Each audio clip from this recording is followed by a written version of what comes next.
અને સમાચાર પર વાત કરીશું વડોદરાથી। વડોદરાના ભાયલી વિસ્તારમાં આવેલી ટ્રી હાઉસ સ્કૂલમાં વાલીઓનો હોબાળો મચી ગયો છે।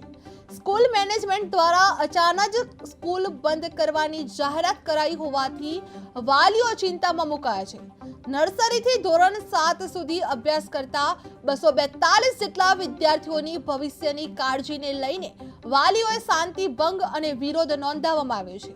વાલીઓએ વિસ્તારના ભાજપ કોર્પોરેટરને બોલાવી સ્કૂલને હજી 1 વર્ષ ચલાવવા માટે માંગ કરવામાં આવી છે, કારણ કે અન્ય સ્કૂલમાં તાત્કાલિક એડમિશન મળવાની શક્યતા ઓછી છે।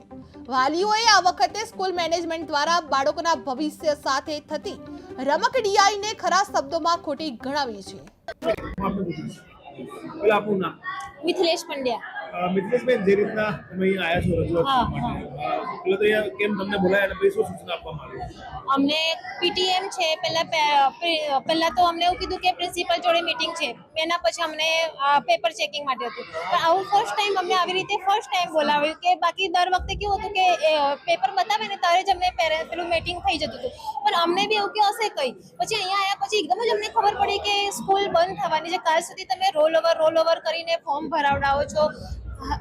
પાર્થિવ શું થયું? સ્કૂલ કેમ બંધ કરી રહ્યા છે? કેમ કે અહીંયા સ્ટુડન્ટ્સ ઓછા છે, એના કારણે આ લોકો બંધ કરે છે અને આપણે બધા ડિસ્ટર્બ થઈ જઈએ, એક સાથે આપણે આખું સેટ થઈ જઈએ, પણ જ્યારે સ્કૂલ બંધ થાય ત્યારે આપણે ડિસ્ટર્બન્સ થઈ જાય। કેટલો ડિસ્ટર્બ છો બેટા તમે અહીંયા સ્કૂલ બંધ થવાના લીધે? શું કરશો હવે આગળ? ક્યાં ભણશો?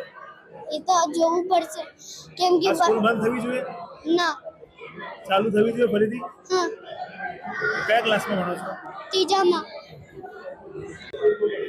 શું કહેશો, જે રીતના ટ્રી હાઉસ સ્કૂલમાં બારોબાર વિદ્યાર્થીઓને એડમિશન કરવા માટેની જે વાત કરવામાં આવી છે મેનેજમેન્ટ તરફથી, તમે અહીં આવ્યા છો, શું રજૂઆત મળી વાલીઓને? આજે શાળા દ્વારા ટ્રી હાઉસ શાળા દ્વારા વાલીઓની પીટીએની મિટિંગ રાખવામાં આવી હતી। એ મિટિંગમાં અચાનક જ વાલીઓને કહેવામાં આવ્યું કે આ શાળા આપણે બંધ કરીએ છીએ, તો અહીંયા ભણતા 240 જેટલા વિદ્યાર્થીઓના ભવિષ્યને સીધી રીતે અસર થાય એ પ્રકારનું આ કૃત્ય છે।